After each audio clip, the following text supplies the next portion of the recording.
Today our presentation is for the intended audience of the general public and people who rely on media outlets to retrieve and share their information. Today we will talk about fake news, what it is, misinformation, and how it impacts our media and the people who view it. So fake news, what it is a bunch of false information that is spread using our media outlets or social media. This can be spread with the intention of it being false, or some people do it unintentionally. But usually it has a certain agenda behind it. We aim to combat this with our Reputable Act policy. Munasami, he is a journalist that speaks on how fake news heavily impacts societal opinion, governmental decisions, and societal trust. Nicole Bizzotto, she speaks heavily on the mental health aspects of people being able to have access to misinformation online.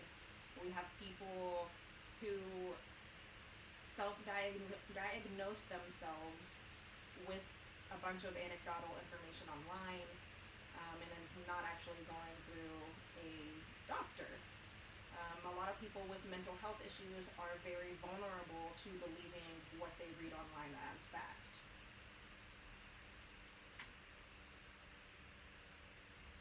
So NIMIC, another article that talks about the censorship behind social media.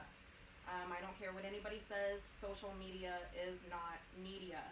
Facebook, Twitter, Instagram, that is not media. And behind those platforms, there are the people that control what is being accepted and what is not, which is at risk for biased information.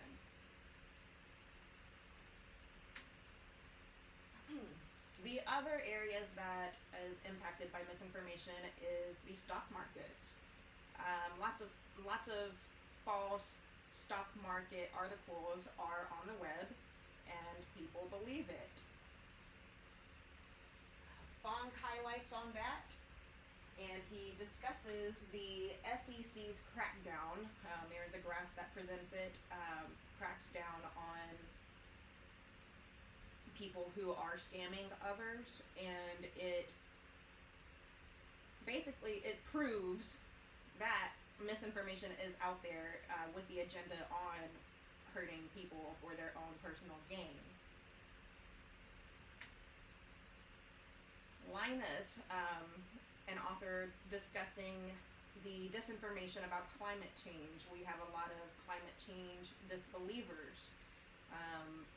People that believe that the earth is not getting warmer, and it causes whatever someone believes in it, they have to be able to trust the environmental scientist. And with all of these fake articles sharing their own opinions, it causes distrust between the people and our environmental scientists, the actual people who study climate change.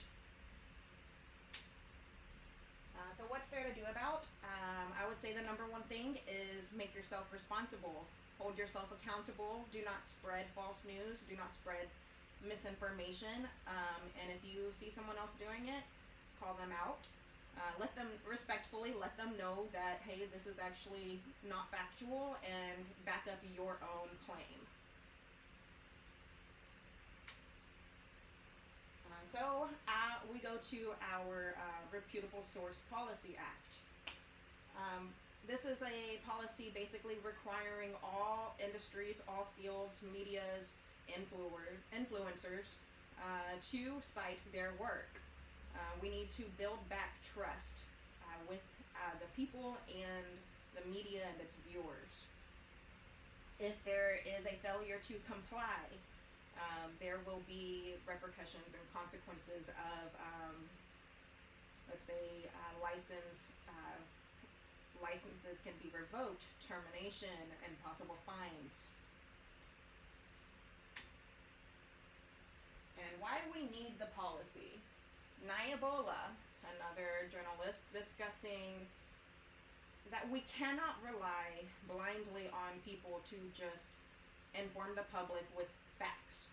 We cannot rely on other people. People lie, governments lie, they all have their own agendas. So it is important that we have our policy in place requiring everybody to sort their sites. We do expect a few challenges to come up with this. Brodsky, a journalist, she writes about the usage of the First Amendment and the abuse of it as well. While your speech and while your information that you're sharing is, yes, protected by the First Amendment, but its intent is not. And a lot of people seem to get the two confused. So what else you can do? We have on our website, that's highlighted in blue here, a petition that you can sign, and there's also a concerns form that you can fill out, and we will send it to Congress once we've gathered them all. We will also be hosting a meeting, a peaceful meeting in front of the White House, sharing our concerns and discussing why our policy needs to be in place. All right, help us combat fake news. Thank you.